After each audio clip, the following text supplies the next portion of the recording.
čvání. Takže už si musím promyslet, co to bude, tak si řeknu, že udělám teda čvánek. A trvá se to naučit?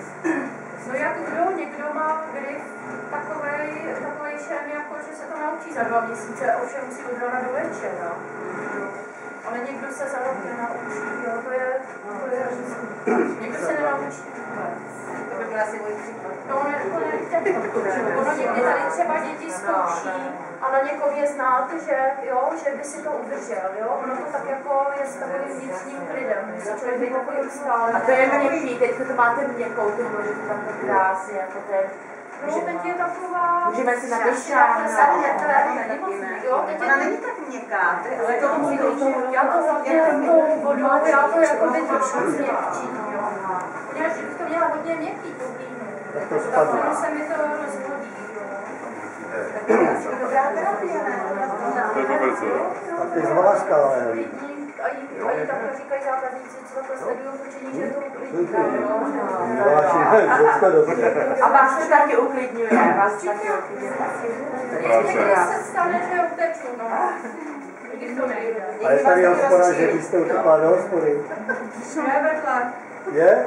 No to... Jo, takže já mezi prstama takhle cítím vlastně toušťku hlíny. Takže i co si můžu jako dovolit, jestli udělat i příčko. Vydrážky udělat.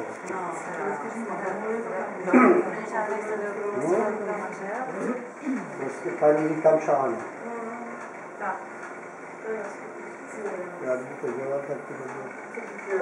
teď si vezmu takovou plastrovou čepelku.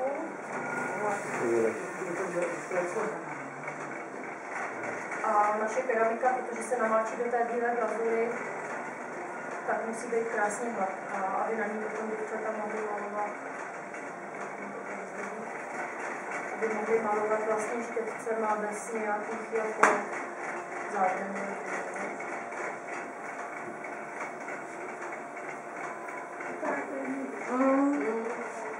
Byste si chtěli někdo vyzkoušet? Janač, ty jsi taková Janiš šikovná. Jo, jsem šikovná.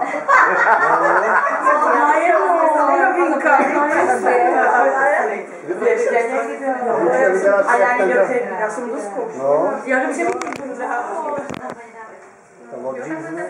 Teď to uchopíte, neporušíte ten tvar? Teď já to normálně si dám takhle na desku.